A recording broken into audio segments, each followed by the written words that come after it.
생활 속의 통계학 문제 파악 시간입니다. 이번 시간에는 통계 자료 분석 과정의 첫 번째 단계라고 할 수 있는 문제 파악 단계와 그 중요성에 대해서 알아보도록 하겠습니다. 제가 중요하다 안 하다 하는 것보다는 역시 지난 시간에서처럼 이 분야의 대가들을 모셔다가 그분들의 입을 빌어 중요성을 강조하는 것이 보다 효과적이라고 생각됩니다. 오늘 동원하고자 하는 두 분 대가들은 존 튜키 선생님과 C.R. 라오 선생님인데, 라오 선생님의 말씀이라기보다는 그 스승인 마할라노비스 선생님의 말씀이라고 하는 것이 보다 더 정확한 표현일 것 같습니다.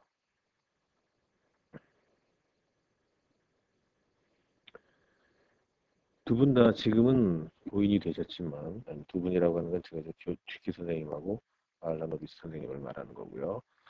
생전에 굉장히 많은 업적을 남기셨고 모든 통계학자들로부터 크게 존경을 받던 그런 분들입니다.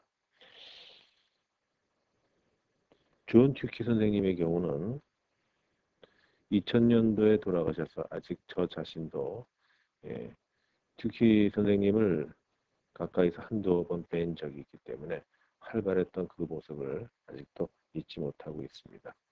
제가 파악한 글들은 Statistical Science라는 통계학으로 치면 일종의 리뷰 저널이라고 할 수 있는 그런 책에서부터 인용한 것입니다. 이 책은 특히 대가들의 말씀 등을 이제 많이 모아놓고 통계학의 흐름이 현재 어떻게 되어가고 있는가 알 수 있는 이론적인 논문들보다는 이슈 중심의 글들을 많이 싣고 있습니다. 존 튜키는 1915년생으로 이 W는 이제 와일더라고 그러는데 와일더라고 그 나와 있습니다. 와일드가 뭔지 저도 모르겠습니다만 와일드하다는 말에 이제 비교급인가 싶습니다. 미국 태생이고 탐색적 자료 분석 분야 등을 개척한 것으로 알려져 있습니다. 이건 뭐 제가 여기다 이렇게 적어 놓은 것들인데 지난 시간에 피셔 선생님 얘기를 하면서 피셔의 3대 명자가 있다고 했지만 통계학 분야 얘기입니다. 피셔의 논문들은 사실상 Collected Papers of R.A. Fisher, CEP라고 보통 요약해서 쓰는데 전부 5권에 다 이제 정리가 되어 있습니다. 마찬가지로 존 튜키도 Collected Works of 자 여기다 잠깐 옮겼으면 Collected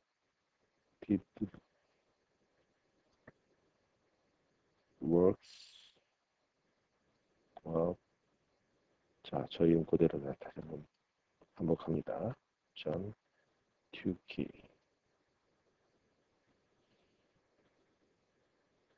이 책이 이제 다 나와야 됩니다. 이 두 논문 선집이야말로 위대한 통계학자의 작품을 모아놓은 거라고 할 수 있겠는데 이 두 작품에는 이제 큰 차이점이 하나 있습니다. 피셔의 경우는 이제 사후에 이제 정리가 된 거지만 튜키의 경우는 본인 자신이 이제 워낙 장수해 가면서 그리고 또 그 분야의 업적들이 워낙 다양하게 나오니까 제자들 생각에 자신들이 먼저 죽으면 어떡하나 하고 걱정을 했던 것 같습니다.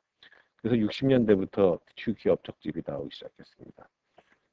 제가 가지고 있는 것이 한 8권까지 갖고 있는데 볼륨 9이 나왔을 거라는 그런 얘기를 들은 적이 있습니다. 또 하나의 특징은 피셔 업적은 간단하게 두 가지로 나뉘어집니다. 통계냐, 유전학이냐. 그런데 존 튜키는 거의 모든 분야를, 통계학의 거의 모든 분야를 섭렵하고 있습니다. 그것은 그 콜렉티드 워크스 책에서 다루어지고 있는 분야들만 일별해봐도 알 수 있습니다. 간단하게 튜키로 인터넷 검색을 해보면 가까운 쪽에서 존 튜키의 벨 랩 홈페이지가 나옵니다.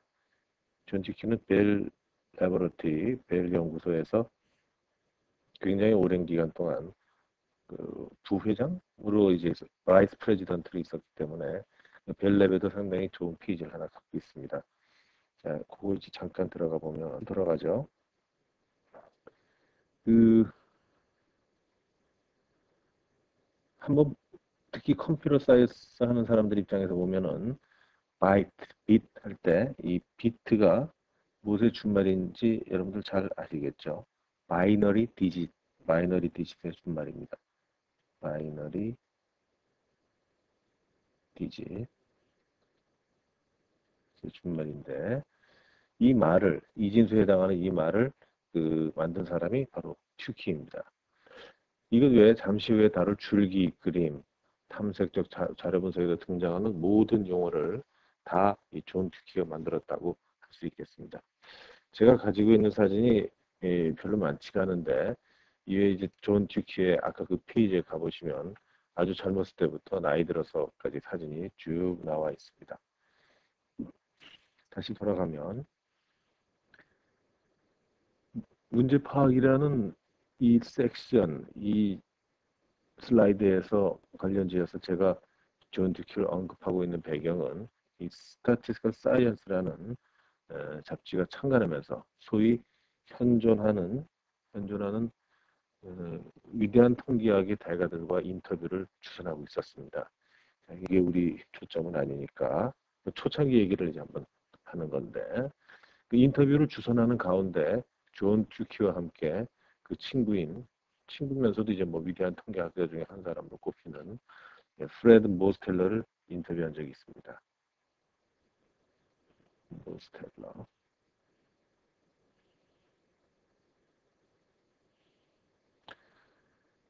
당시 인터뷰를 한 사람은 이제 카네기 멜론 대학에 있으면서 이 스타티스티컬 사이언스의 초대 편집장으로 있었던 디그루트였습니다. 편집장을 하고 있었던 그 모습이 나와 있습니다. 인터뷰 말미에 이 디그루트가 이 두 선생님한테 후학들에게 무언가 남겨주시고 싶은 말이 없습니까? 했더니 마침 튜키가 세 마디로 갈라서 얘기를 해줬습니다. 이 책에 굉장히 큰 영향을 주었던 건데 한번 보도록 하시죠. 여기 나온 내용들입니다. The first is that real problems deserve realistic attention. 자, 뭐 real problem이라는 말이 좀 귀에 낯이 익을 겁니다. 자, 우리가 지금 다루고 있는 이 문제 파악에 관한 얘기가 탁 튀어나오고 있습니다. 제일 먼저 실질적인 문제에 대해서 실질적인 문제들이 현실적인 관심을 받을 만한 가치가 있다. 이런 얘기죠. 실제적인 문제에 현실적으로 관심을 가져라. 그런 얘기고. 그래서 그건 무슨 뜻이냐? 여기서 또 제가 잘 인용하는 말이 튀어나옵니다. 시험에도 제가 잘 내니까 꼭 기억해 두십시오. It's better to have an approximate solution to the right problem than to have an exact solution to the wrong one. 무슨 소리일까요?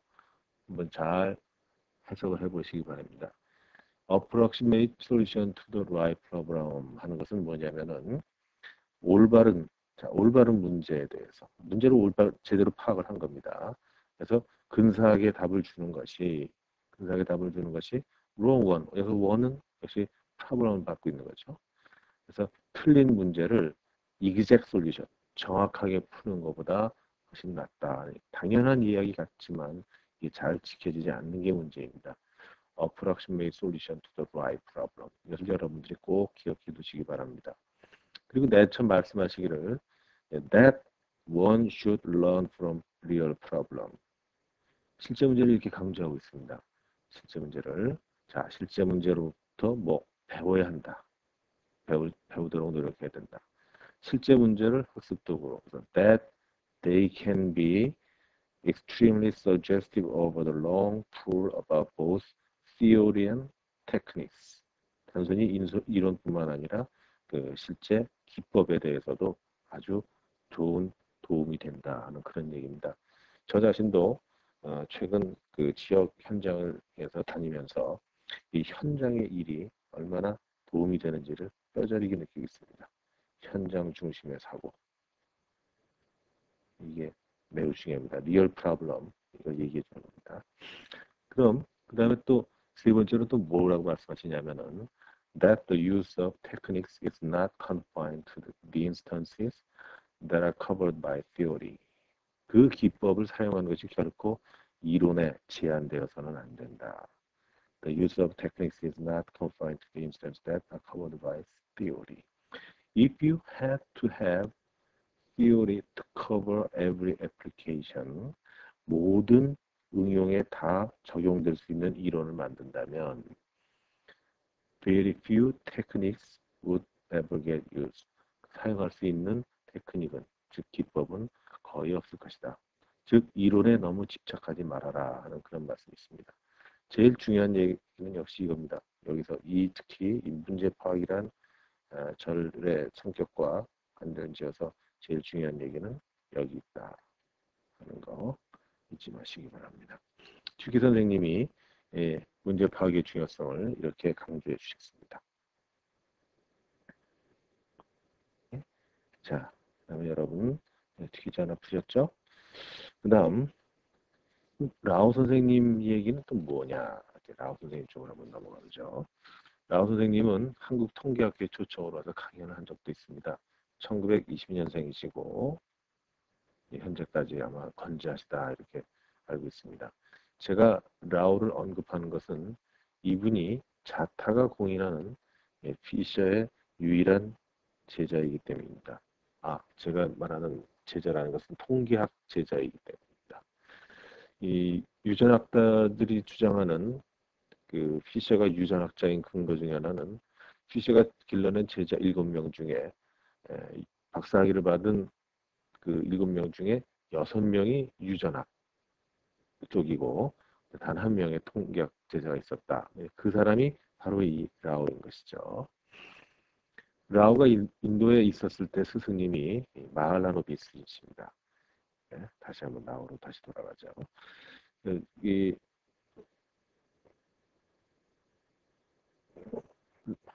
마할라노비스 선생님 사진을 헷갈리겠습니다, 여러분. 요건 이제 마할라노비스 선생님 사진입니다.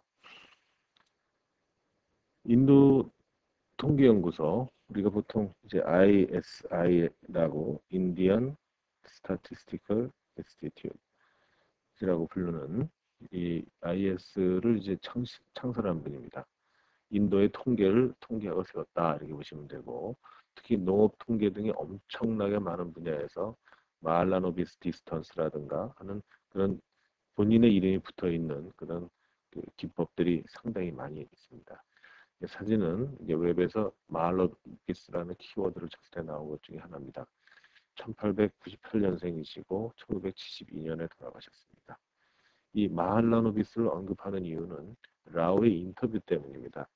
라오 자신도 생존하는 위대한 통계학자 중에 한 명이기 때문에 역시 또 스타티스티컬 사이언스에서 이 디그루트가 1987년에 인터뷰를 했습니다.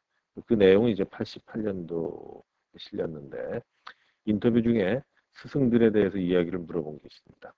누구한테 가장 영향을 많이 받았느냐 하는 그런 얘기죠. 이 라오는 두 분을 다 언급했습니다. 마할라노비스가 인도에 계셨을 때, 그 다음 피셔 선생님, 이런 식으로 마할라노비스, 피셔 두 분을 다 언급을 했는데 그 와중에 이런 이야기를 합니다.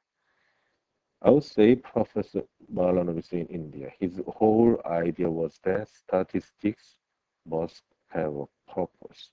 그냥 제가 한번 캐틀레 자료 설명드리면서 얘기를 한 적이 있겠습니다만 통계 자료는 그냥 재미로 모으는 게 아니다. 목적이 있어야 한다. 그런 얘기를 하고 있죠. 여기서 스타티스는 물론 학문이라는 뜻으로 쓰인 것이고 통계학을 하는데 뭔가 목적이 있어야 된다. 따라서 So he said, don't try to solve problems in mathematical statistics. 자, 수리 통계로 문제를 풀 생각하지 말아라. 이건 무슨 소리냐? 이거보다는 그 다음 뒤가 더 중요합니다. First, look at the data and see what the problems are. 먼저 자료를 들여다보고 문제가 무엇인지를 파악하도록 해라. 문제 파악 섹션에 아주 딱 적합한 그런 말을 찾아냈죠. 이게 제일 중요한 얘기입니다. 수리통계학적으로 그런 방법으로 문제를 풀려고 하지 마라. 수리통계학 책에 나오는, 즉 통계학의 이론책에 나오는 방법을 그대로 답습해서 문제 푸는 생각을 하지 말고, 여기서도 물론 중요한 키워드는 데이터입니다.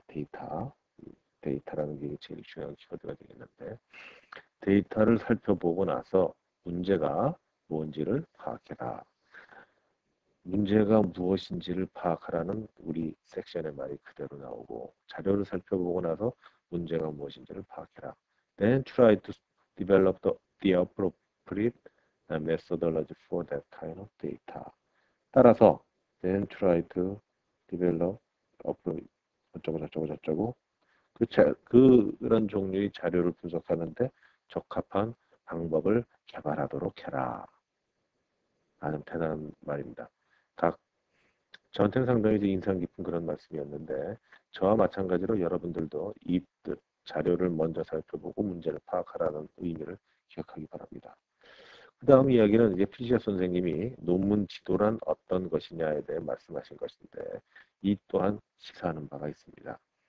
The next is, of course, R.A. Fisher. When I went to work with him, I first told him I have studied mathematical statistics.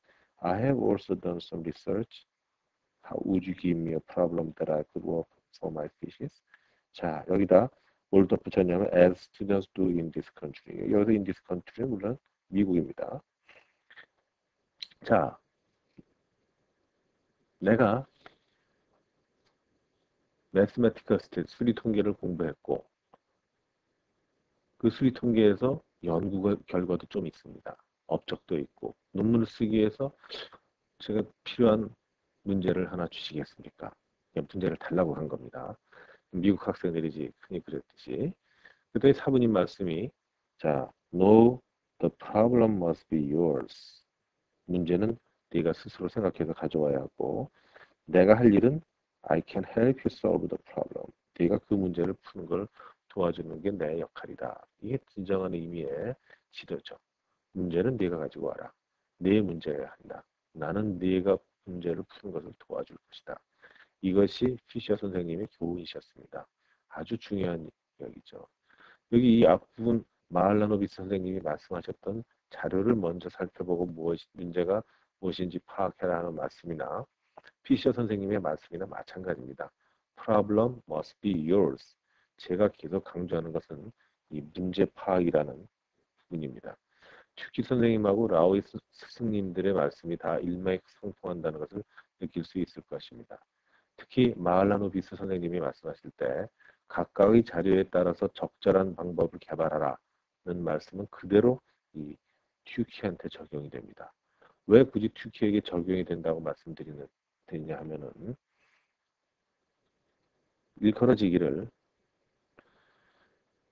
튜키는 10만 가지 이상의 통계적 기법을 개발했고 그 중에 1000가지가 아직도 활발하게 쓰인다고 전설에 내려옵니다.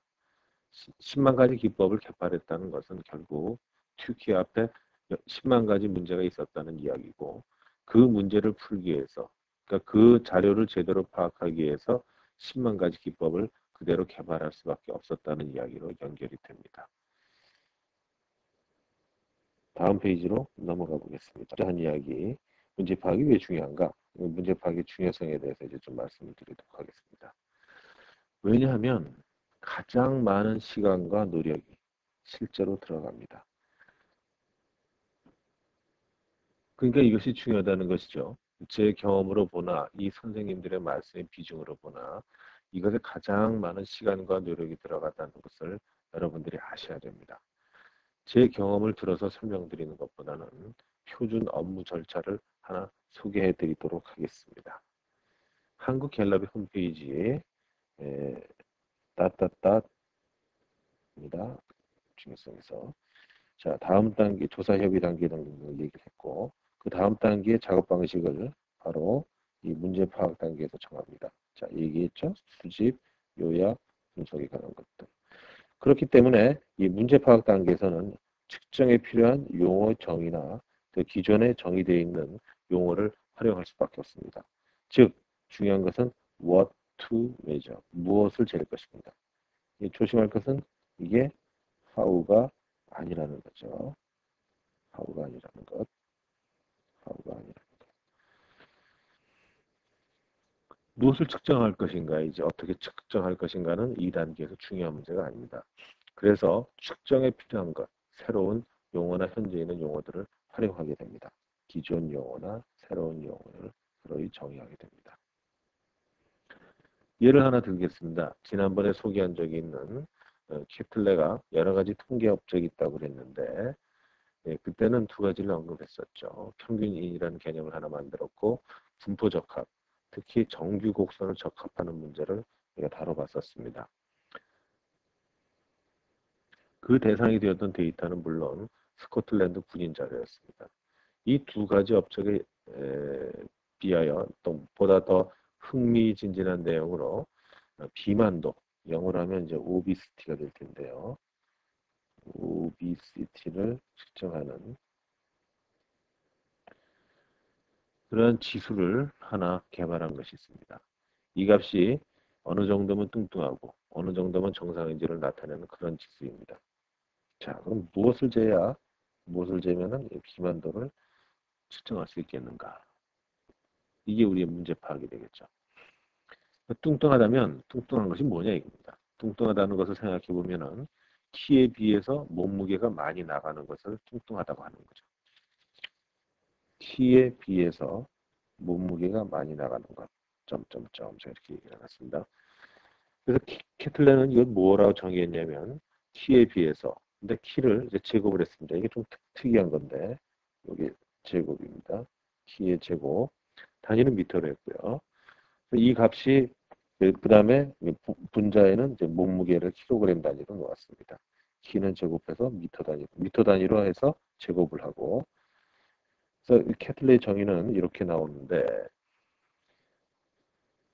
이 값이 크면 비만, 그렇지 않으면 비만이 아닌 이런 경우가 되겠습니다. 이 값의 단위가 다시 한번 강조드리지만 킬로그램과 미터입니다. 캐틀레가 판정하기로는 이제 18.5도 안 되면 이게 뭐라 그럴까요? 아주 지나치게 가벼운 거고 정상인 경우는 18.5에서 25 미만 사이. 25 이상 30 미만은 이제 과체중. 그 다음에 30 이상, 여기서부터가 이제 비만에 해당되는데, 아닙니다. 뭐, 물론 25 이상도 비만이라고 볼 수 있을지 모르겠습니다만, 30에서 40을 비만, 그 다음에 40 이상을 고도 비만, 이렇게 정의를 내리고 있습니다. 자, 아까 말씀드렸던 우리 그 한국